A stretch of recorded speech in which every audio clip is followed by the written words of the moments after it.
कि भागवत गीता और श्रीमद् भागवत महापुराण में क्या अंतर है, और संत महात्मा गीता क्यों नहीं सुनाते हैं, भागवत कथा ही क्यों सुनाते हैं। तो बहुत सूत्र में बात को कहूँगा ताकि कथा में भी बहुत विघ्न आए, ध्यान दीजिएगा।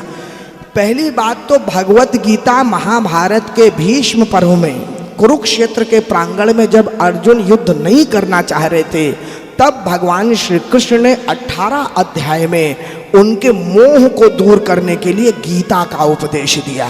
वो श्रीमद् भगवत गीता है, और वो एक गुरु कृष्णम वंदे जगत गुरुम इसीलिए कहा जाता है। एक गुरु और एक शिष्य के बीच में, भगवान और भक्त के बीच में संवाद है, प्रश्न और उत्तर है, वो है श्रीमद् भगवत गीता।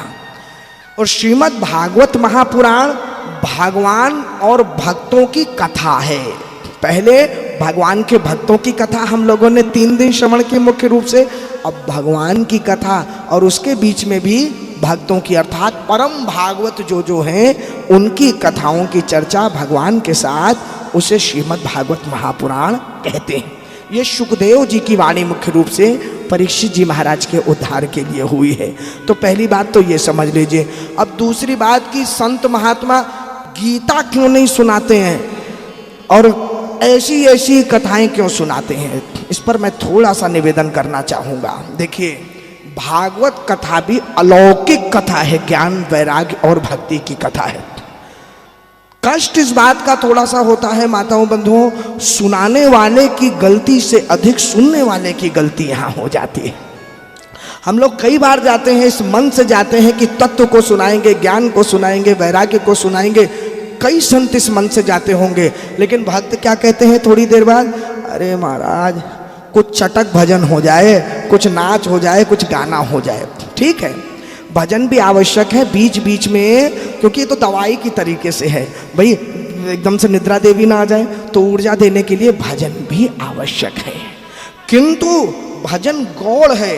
भजन को यदि कथा में मुख्य आप लोगों ने बना दिया, मैं ये श्रोताओं से निवेदन कर रहा हूँ, कई माताएं तो केवल कथा में इसलिए आती हैं कि कब भजन होगा और कब हम नाचेंगे। तो अगर इस मन से आप कथा सुनने आ रहे हैं तो फिर कोई अर्थ नहीं है कथा का। फिर भजन संध्या करा लीजिए, वो ज़्यादा अच्छा होगा।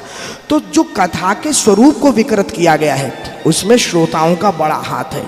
क्यों संत महात्मा गीता नहीं सुनाते? अरे भाई, गीता भगवान ने अर्जुन को सुनाई थी। अर्जुन जैसा ध्येय तो पहले श्रोता लाए। यहाँ पे श्रोता 2 श्लोक की व्याख्या तो ठीक से सुनना नहीं चाहता, उसको बस नृत्य हो जाए, कैसे आनंद हो जाए, कैसे कोई संत महात्मा। हाँ, आप लोग गीता का उपदेश की कथा कराएंगे तो क्यों नहीं संत सुनाएंगे, लेकिन ऐसा क्यों नहीं होता, उस पर भी थोड़ी सी चर्चा कर लूँ।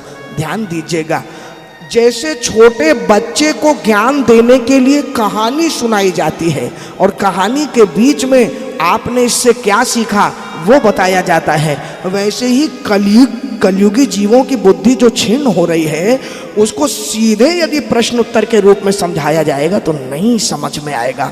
उसको भगवान की कथा के माध्यम से और बीच बीच में कथा में क्या उपदेश है, क्या हम सीख रहे हैं, अगर इस प्रकार से नहीं बताया जाएगा तो फिर बात नहीं बन पाएगी।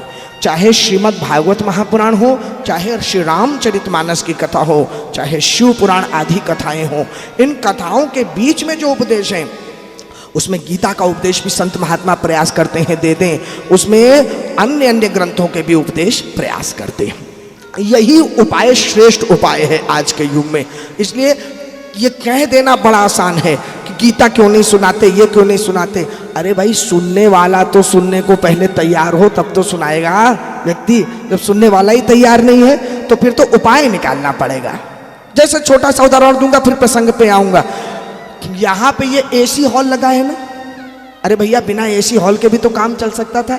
लेकिन ये बताइए, अगर एसी हॉल नहीं होता तो उमस हो जाती ना, और उमस होती तो बैठना कठिन हो जाता उन लोगों के लिए जिनको एसी का अभ्यास हो गया है, जो सुख सुविधा में हो गए। अब ये बताइए कि हम आपसे कहें कि नहीं, बिना एसी के ही आपको कथा सुननी होगी, तो आप न कथा ही सुन पाएंगे और कष्ट अलग भोगेंगे, चले जाएंगे। इससे अच्छा है कि कम सुख सुविधा ही क्यों ना हो, कम से कम कथा तो आपको जा रही है। एक व्यक्ति लेटे हुए राम नाम ले रहा था, दूसरा वहां से गुजरा, उसने कहा कि अरे लेटे लेटे नाम क्यों ले रहे हो? उसने कहा भैया मैं लेटे लेटे भी राम नाम तो ले रहा हूँ, तुम तो चलते फिरते किसी प्रकार भी राम नाम नहीं ले रहे हो। तो कैसे भी ये इनके इन प्रकारेण भगवान की भक्ति आपके अंदर उपजे, ये प्रथम उद्देश्य है। हाँ, धीरे धीरे आप अर्जुन भी बनेंगे, धीरे धीरे परिपक्व होके बनेंगे ना, एकदम से थोड़ी कोई अर्जुन बन जाएगा। तब बनेंगे तब गीता का उपदेश भी आप लोग स्वाध्याय करेंगे। एक निवेदन और करूंगा फिर प्रसंग पे आऊंगा। अपने जीवन में 2 ग्रंथों को अवश्य लाइए माताओं बंधुओं, जीवन में 2, चाहे 2 श्लोक पढ़िए आप, लेकिन 2 ग्रंथ जीवन में अवश्य लाइए। एक श्रीमद् भगवत गीता और दूसरा श्री रामचरितमानस। चाहे 2 दोहों का आप अध्ययन करें नित्य, लेकिन श्री रामचरितमानस के 2 दोहों का अध्ययन अवश्य करें और दूसरा श्रीमद् भगवत गीता के 2 श्लोकों का अध्ययन अवश्य करें। ये प्रयास करिए, देखिए आपके जीवन में कैसे सुधार आएगा, आपकी कैसी सद्बुद्धि होगी एकदम से, ये स्वाध्याय के मुख्य रूप से, तब जाकर के आप सुनेंगे।